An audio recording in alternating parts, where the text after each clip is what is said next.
Yo, what's up YouTube ahli va mening qadrli obunachilarim va hozirgacha bitta ikkita bo'lsa ham ko'rib kelayotgan bo'llar. Xo'p, bugungi videomizda avvalgi mega yo'q, общий, hamma kutgan yoki kutmagan, PvP'ni yoqtirmaydigan video. Bugungi videomizda video nomidan va rasmidan ko'rib turganingizdek, cheatlar haqida bo'ladi. Minecraft cheatlar. Общий cheatlar haqida, qanaqa cheatlar bor o'zi, qaysi cheat yaxshi, qaysi cheat yomon, cheatlar kerakli nima, keraksiz, pulli cheatlar shularning hammasi haqida gaplashib, bonus sifatida sizlarga bitta cheatni maslahat berib, uni qayerdan yuklab olishgacha sizlarga ko'rsatib o'tib ketaman. Xo'sh, bolalar. Crack nimaligini bilmasanglar, ozgina sizlarga tushuncha berib ketaman. Crack bu Minecraft cheatlar misolida keltiradigan bo'lsam, crack qanaqadir pulli, litsenzionni narsalarni buzib kirilgan, ya'ni qaroqchilik versiyasi deyiladi. Yana ham tushuntiradigan bo'lsam, tekinroq versiyasi buzib sizlarga tekinga qilib beradigan video. Torrentga o'xshagan narsa. Torrentda pulli o'yinlarni tekinga chiqaraveradi. Crack ham shunaqa narsa. Crack haqida tushuncha bo'ldi deb o'ylayman. Hali bu haqida alohida video qilishga harakat qilaman. O'zi qanaqa softlar, qanaqa serverga, qanaqa yo'nalishlarda yaxshi.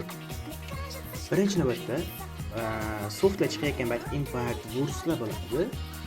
Burs impactlar 2x2, ya'ni softwareskiy rejimlarga o'xshardi. Undan keyin katlaman va expensivlar chiqib boshladi. Katlamanning eng asosiy yordami katlaman eng boost qilib bergan, ya'ni eng boost qilib bergani elitra degani. Sizlar Box PvP'da o'zbeklar masalan Box PvP'da yurgan bo'lsangiz, sizlar Griffers o'ynaysizlar. Box PvP'larda o'ynab yurgan bo'lsangiz, elitrada uchib yurgan bo'lsangiz, orqalarida elitrada hamma udar tegazasizlar. Boshdan o'tganlar biladi, o'shanaqa elitra PvP'larga katlaman birinchi navbatda yaxshi o'tgan. O'sha katlaman eng yaxshi bo'lgan. Meni ham hozirgi sizlarga maslahat beradigan softim katlamanni Crack. Endi ko'p gapirgan bo'lsam kerak, sizlarga katlamanni qanday yuklab olish, katlamanni funksiyalarini o'rgataman. Yana ham bonus sifatida uni PvP roligini ham hozir qo'yib beraman. Demak, birinchi navbatda bizlar YouTube mana shu videoni tagida silkasi turgan bo'ladi. Telegram kanali yoki общий cheatni silkasi turgan bo'ladi. Cheatimizdan yuklab olganimizdan so'ng zip fayl ekranimizda arxiv zip fayl kimda bo'lmasa zip fayl izlashga chiqadi, uni ham yozib ko'rsatib qo'yaman.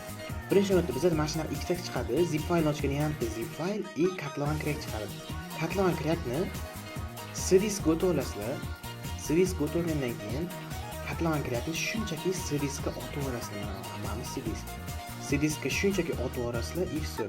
Menda o'zi katlaman crack bor bu papkada. Buni tashlab olganingizdan keyin alohida yana arxiv fayl ekranimiz ichida yana bitta katlaman degan arxiv fayl ekranimiz bu kirib bo'lgandan keyin bu yerda skda 3 guard new turibdi. Sk3da o'sha korоче. Buni ham shunchaki sizga tashlab olasizlar. Bu menda yo'q. Videoni olgan kezashamiz.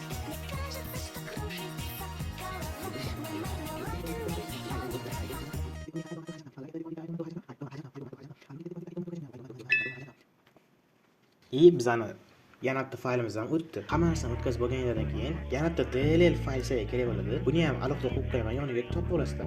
Yuklab olgandan keyin DLL faylni yuklab olgandan keyin buni shunchaki katlamanni olib tashlab olasizlar. Bu narsa bo'lmaydi.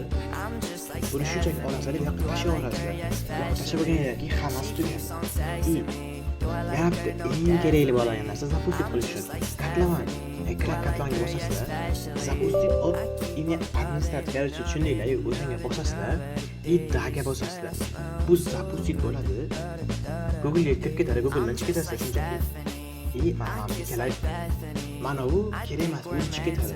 Bizga eng asosiysi mana bu va mana bu kimda bo'ladi. Bu ikkala kimdan qaysi birida chiqib ketadigan bo'lsa, sizlarda bug bo'lgan bo'ladi. Bug bo'lgandan keyin hamma narsani qaytadan shu narsani qilib ko'rishingiz kerak. Mana bu oyna ochiladi, launcher o'ynaysiz. Просто mamaga bosasizlar, bo'ldi. Bu уже запустить bo'ldi. Sizlar finishdasizlar, deyarli. Boya aytganim, ikkala kameradan bittasi yoqib ketib qolishi mumkin, bug bo'lib, menda ko'p bo'ladi. Hamma narsani o'chirib tashlaysizlar, qaytadan yuklaysizlar, o'xshaydi. 89% mana o'xshaydi mana. Kerak hamma narsani chiqaramiz, videoni salgina tezlashtiramiz. Do I like her? No, definitely. I'm just like Stephanie. Do I like her? Yes, especially.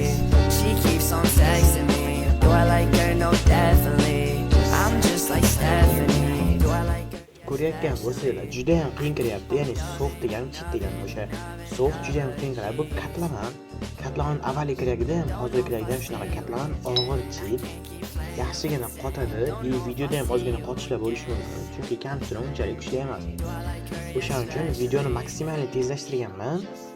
Bilmadim endi qanaqa hozir videoni tezligi. Xohlasalar oldinga o'zimni o'tkazib olaman. Men atayin sizlarga buni view screen etmasligini ko'rsatish uchun videoni to'xtatmasdan 2x ko'rsatyapman sizlarga.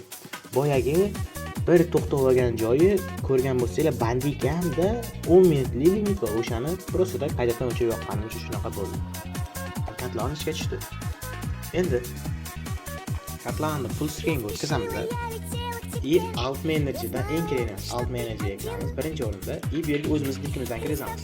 Masalan, men просто randomni yozaman, hammaga bossanglar randomni nick qo'yadi. Talislar bu ekranimizda.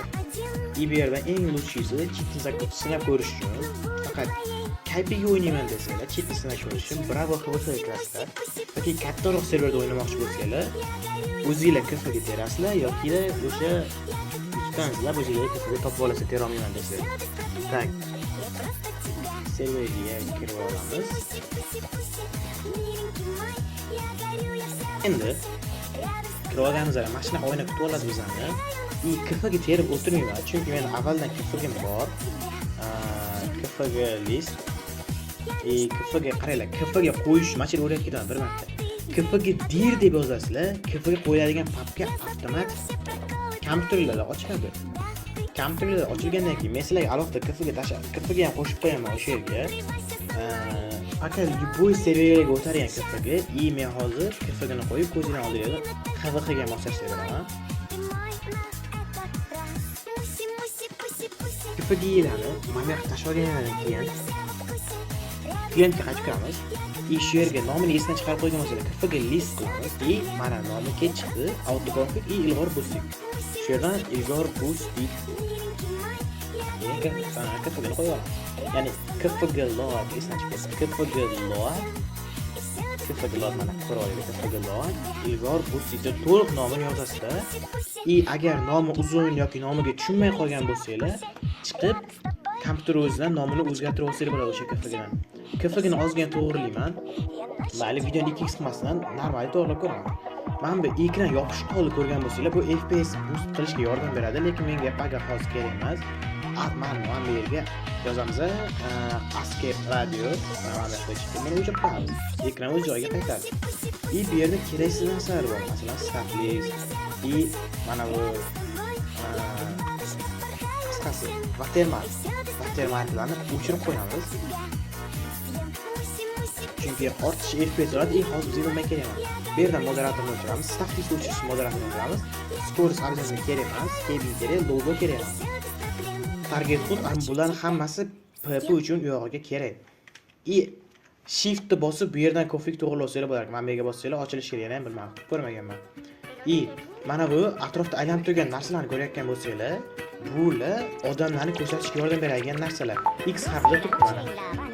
Ozgina pasaytirish kerak ekan. Bu yerdan sound deymiz. Sound chiqqandan keyin buni pasaytirib qo'yamiz. Yana ozgina. Bo'ldi. Deyarli yaxshi. Endi cheatni asl tomonlariga o'tsak, cheatda eng kerakli narsalar Elytra deb yozamiz. Elytra booster bor. Elytra boosterni rewardga moslashtirib qo'ygan. Men esa reward tursaman. Elytra helper. Elytra helper bu Elytrani swap qilish, ya'ni hozir o'yinga kirganda ko'rsaman. Oddiy mana bu yerdan Elytraga bosib olamiz. Mana bu yerda V bilan bo'lib turibdi. Mana uni mishkan qo'shib tugmalariga qo'yib olaman. Endi mishkan qo'shib tugmasini bossam, Elytrani kiyadi, yechadi. Yana tugmasini bossam, uchadi, ya'ni firewall o'tadi. Qo'lingizga olib o'tirmaysizlar. O'ldirib yuborishni so'raymiz. Yo'qmi? Chitan hal to'liq ko'rsatganmi yo'q sizlarga?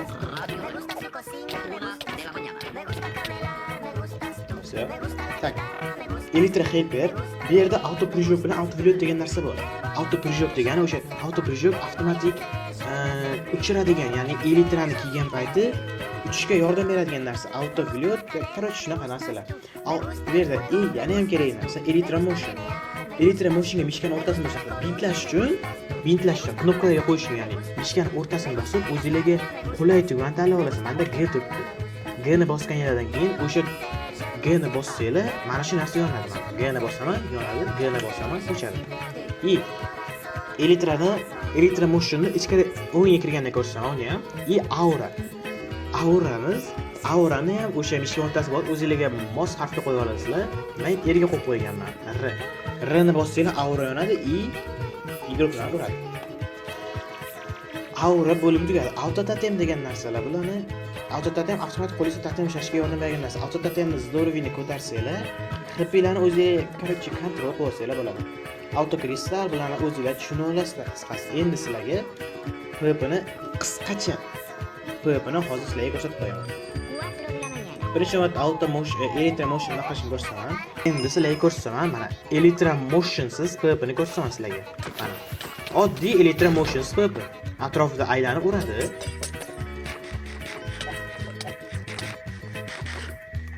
Endi elektromotionli PPni ko'rsataman. Elektromosionni G harfi bilan yoqamiz. Mana. Endi qaranglar o'shin. Yana ko'rsataman sizlarga. Ko'rasizlar?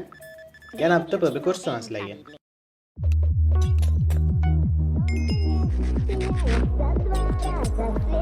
Лишь мы с тобой сейчас одни, и от сражений